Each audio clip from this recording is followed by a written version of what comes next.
Hello students, study রুমে তোমাদের সকলকেই স্বাগতম। আজকের ক্লাসে আমরা ক্লাস 8-এর রায় ও মার্টিন 2024 প্রশ্নবিচিত্রার ইতিহাসের ফার্স্ট ইউনিট টেস্টের 7 নম্বর স্কুলের প্রশ্নোত্তরগুলি করব।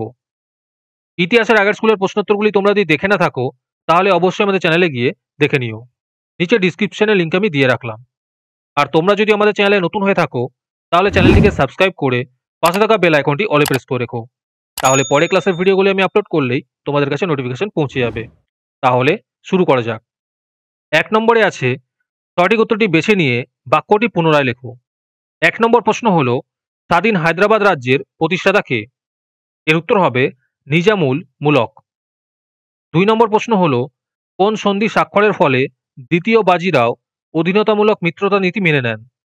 এর উত্তর হবে বেসিনের সন্ধি। 3 নম্বর প্রশ্ন হলো, 1800 খ্রিস্টাব্দের সিভিল সার্ভেন্ট বা অসামরিক প্রশাসকদের শিক্ষা দেওয়ার জন্য কলকাতায় যে কলেজটি প্রতিষ্ঠিত হয়েছিল সেটির নাম? এর উত্তর হবে ফোর্ট উইলিয়াম কলেজ। এরপরে আছে নির্দেশ অনুযায়ী উত্তর দাও।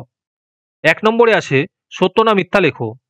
প্রশ্ন হলো, 1772 খ্রিস্টাব্দের লাহোরের চুক্তি অনুযায়ী জলন্ধর দোয়াবে ব্রিটিশ কর্তৃক প্রতিষ্ঠিত হয়। এটি মিথ্যা হবে। 2 নম্বর প্রশ্ন হলো, একটি বাক্যে উত্তর লেখো। প্রশ্ন হলো, কোন গভর্নর জেনারেলের আমলে কলকাতা মাদ্রাসা প্রতিষ্ঠিত হয়েছিল? এর উত্তর হবে ওয়ারেন হেস্টিং এর আমলে। আজকের ক্লাসের পিডিএফটি নেওয়ার জন্য তোমরা আমাদের হোয়াটসঅ্যাপ নাম্বার 7501121499 যোগাযোগ করতে পারো। এরপরে 3 নম্বরে আছে নিচের যে কোনো একটি প্রশ্নের উত্তর লেখো। এই প্রশ্নের উত্তরগুলি আমি তোমাদের দেখিয়ে দিচ্ছি, তোমরা দেখে দেখে নোট ডাউন করে নিও অথবা আমাদের কাছ থেকে পিডিএফ নিতে পারো। 1 নম্বর প্রশ্ন হলো, মীর কাসিমের সঙ্গে ব্রিটিশ ইস্ট ইন্ডিয়া কোম্পানির বিবাদে কর্মচারীদের ব্যক্তিগত বাণিজ্য কতটা দায়ী ছিল?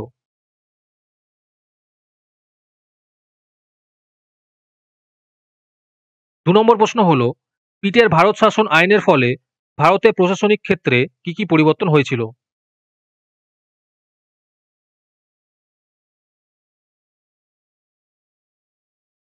এরপরে 4 নম্বরে আছে নিচের যে কোনো একটি প্রশ্নের উত্তর লেখো। 1 নম্বর প্রশ্ন হলো, দ্বৈত শাসন ব্যবস্থাটি কি ছিল?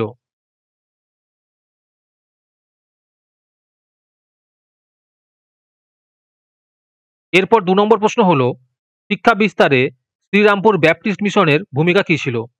এই প্রশ্নের উত্তরটি আমি খুঁজে পাইনি, খুঁজে পেলে অবশ্যই কমেন্টে জানিয়ে দেওয়া হবে। এরপরে 5 নম্বরে আছে নিচের যে কোনো একটি প্রশ্নের উত্তর লেখো। 1 নম্বর প্রশ্ন হলো, ফারুক শিয়রের ফরমান বাংলায় ব্রিটিশ ইস্ট ইন্ডিয়া কোম্পানির প্রায় অবাধ বাণিজ্যের পথ খুলে দিয়েছিল। ফরমানটি কি ছিল?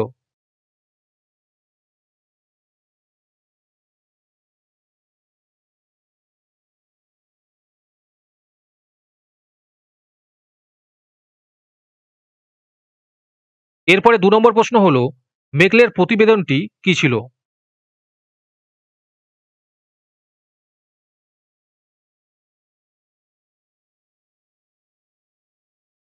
আজকের ক্লাসের ভিডিও তোমাদের ভালো লেগে থাকলে অবশ্যই একটি লাইক এবং বন্ধুদের কাছে শেয়ার করে দিও।